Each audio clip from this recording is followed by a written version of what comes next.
This video we're going to talk about what to plant in the garden, and then the next video we'll go out in the garden and I'll show you how to plant. So we're going to talk about seeds, we're going to talk about plants, and then we're going to talk about things like potatoes here. And so I'll show you how to do that. So when we go into the store to buy the seeds, we're going to find normally envelopes or packages like this. And this particular one is radishes. And if you look on the back, it'll tell you planting depth 1/4 to 1/2 inch, and it'll say thin to 2 to 3 inches apart, and then it likes full sun, and this particular one says it'll be mature in 59 days. That tells you 59 days after planting you'll be able to eat these radishes. This here is a package of carrots rather than that smaller envelope. This is a lot more seeds in there, and I happen to really like carrots, so I buy my carrots in these larger packets.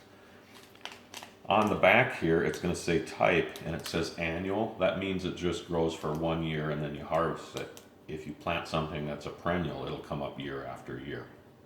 Most of our seeds and vegetables that we plant are going to be annuals. They only grow once 1 year, and then you need to replant them. It says here planting depth 1/4 to 1/2 inch. That's how deep you bury it in the soil. It says thin it out 1 to 2 inches apart. It likes full sun, and then right here it says days to germination are 7 to 14. That means it's going to take 7 to 14 days for that seed to split open and for the carrot to start to sprout out. So when you plant carrots, it might be 2 to 2.5 weeks before you see anything coming out of the ground. So don't get excited that you don't see carrots in 2.5 weeks and go and replant them, because it's going to take these guys some time. And it's 75 days to maturity. So once they grow through the ground, you still have about 2.5 months until you can get carrots. So carrot is going to be a later crop. You're going to get that in later August, early September until you harvest those. Where radishes are going to be short. You're going to get those out of the ground in 2 months, and they're not going to last so long through the season. This is an example of some lettuce, and back here it tells you again how deep to plant it, how thin to have it apart, and in other directions. And this is going to be ready in about 45 days. This here is a packet of cucumber seeds, and you'll notice that cucumber seeds, this packet has quite a few in. Some packets only have like a dozen or seeds or so. Okay, so you'll want to find out what you want to get for seeds, and then you're going to want to go to the store with your list of seeds of things that you want to grow, and then have those seeds and have them ready to plant. Here are a few seeds on the plate, just to show you what some of them look like and how different they are. These funny looking ones, they look like kind of shriveled up prunes when you look close at them. These are beet seeds, and that's where we're going to get our red beets from. They also have colored beets now. Those you'll usually harvest in August, and they'll start out small, so where you can barely see them. When they get about this big, they're really good, and some beets will grow very large. These seeds here are peas. When you go to buy pea seeds, look at the package and you can find out what the pod is like. If you see Lincoln or Maestro or pea seeds like that, they're actually going to have a really big pod with really big seeds, and you eat the seeds, but the pod is very stringy. If you want to eat them and stir fry, then you're going to need to get some with the edible pod. So you'll have to look for that on the package, that it says edible pod, and I think snow peas would be a name that you'd be looking for. This seed here is really tiny and really round, and all your cabbage seeds are going to be like that. Kohlrabi and then your radish seeds will actually look tiny like this. And with these tiny seeds, I'm going to come over right here. I like to just pinch a bunch of them up and then just sprinkle them along the ground, and they'll stay in the furrow that you dig. So you're just going to sprinkle them on with your hands. Same with the other smaller seeds. Right here, these are cucumber seeds, and you might want to look at cucumber seeds. A lot of people like burpless. Those are those big long ones like you find in the store. Some people like straight eights, and there's a few other kinds that are shorter and fatter, and those are more for pickling. And then right here, they look a lot like those, but these are what your pumpkin, zucchini, squash, and gourd seeds are going to look like. And these viney plants are normally planted in what we call a hill. But we don't actually build a hill. You just dig a hole and put 3 or 4 of those seeds in each hole, and then they'll grow up together in a group. These here are bean seeds, And then these seeds here are for green beans. So that's just what some of our seeds look like, and in the next video I'll show you how to plant them. If you look at this plant right here, these are actually cucumber plants. I prefer to stick the cucumber seeds in the ground, but some people like to buy these plants because they're already grown up, so that will save you a few days of germination. With all of our plants, we want to pick out what we want, and we want to bring them home. And a good idea is to leave them in a tray like this, and leave them outside in the shade so the wind blows against them and they get used to the new temperatures. Because what happens is someone grows these in a greenhouse, they bring them to town in a truck, and then they sit in the greenhouse. So they've always been temperature controlled and they haven't been out in the wind very much. So if we would put these out in the garden right away, sometimes they get so beat up by the wind it actually kills them. So we're going to harden these off a little bit by just leaving them in the shade at home and letting them get hit by some wind for a couple days. And most importantly, you got to get out and water them probably in the morning and in the afternoon when you get home so they don't dry up and then you have dead plants. If you're going to do the 4 by 10 garden, basically you don't need a huge number of plants. This doesn't look like much here, and these here are tomato plants, and these look pretty tiny. And if you go out in the garden and plant those 4 or 5 inches apart, they're going to look a long ways apart. But as they grow, they're going to be this huge plant that's about 2 by 2 feet. It's going to take up a huge area. So you're going to want to plant these plants a fair distance apart, at least 2 to 3 feet apart, and we'll talk about that later. I would recommend getting a variety of tomatoes. I wish you could buy a 6-pack with 6 different kinds in, but think about what you want. Early Girl is kind of a small baseball-sized tomato, but it matures earlier than most of them, so you can get those early tomatoes. This particular tomato pack here is our Roma tomatoes. Roma tomatoes are going to be smaller. They're going to be about this big and this big around, but there's not much juice in them. So that's what people really like when they make spaghetti sauces, or if they like to make fresh salsa. And some people will buy these and just maybe 3-4 other things, such as onions and cilantro and garlic, and then they'll just have what they call a salsa garden. So some people like that. Also with that, they like peppers. So these right here are pepper plants, and these are just the big what we call a bell pepper. So that's that big pepper that you get that you slice up to eat, and it's not hot, but it gives you a lot of good flavoring. And this particular pepper I got here are jalapenos. So some people like hot peppers. I kind of like to keep them mild, like jalapeno. Some people want the really hot peppers, and you can tell how different the tomato leaves look from the pepper leaves.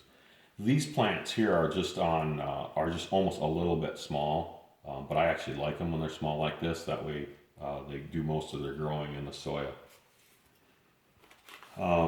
I don't care for eggplant a whole lot, but my wife really likes eggplant. So sometimes I end up planting stuff for other people. And so this here is just a purple eggplant, and I love her so much I bought 2 of them rather than just 1, so we can have enough. Cabbages and everything in the cabbage family are, the big heads of cabbage, cauliflower, broccoli, kohlrabies, and Brussels sprouts, and they're all going to look like this when you buy them. This particular one here is just called Dynamo cabbage. I literally just saw cabbage and grabbed them. I'm not too fussy on my cabbage. I like to put about 4 in the garden for eating. If you want to do sauerkraut or something, then you may want to put more in. And then that's what I have for vegetables now. I'll be getting more stuff as I go on. One of the other things I really like to have in a garden is herbs. So I like to plant an herb garden, and this one here is my all-time favorite herb. This is called rosemary. That's a nice flavor you get sometimes when you have turkey at Thanksgiving and it's in dressing and such. And the really neat things about when you cook with fresh herbs, if you take 1 fresh leaf off, that's probably equivalent to 6 or 10 of them dried ones. You get so much more flavor, and it's really noticeable if you grow yourself some oregano. And when you grow oregano and you take about 6 leaves off and you fry them in the pan to make spaghetti sauce, you'll really notice a huge difference in the flavor there. And the nice thing about herbs, if you have enough, you can dry them and you can save them and store them yourself. And then this last herb I have here is cilantro.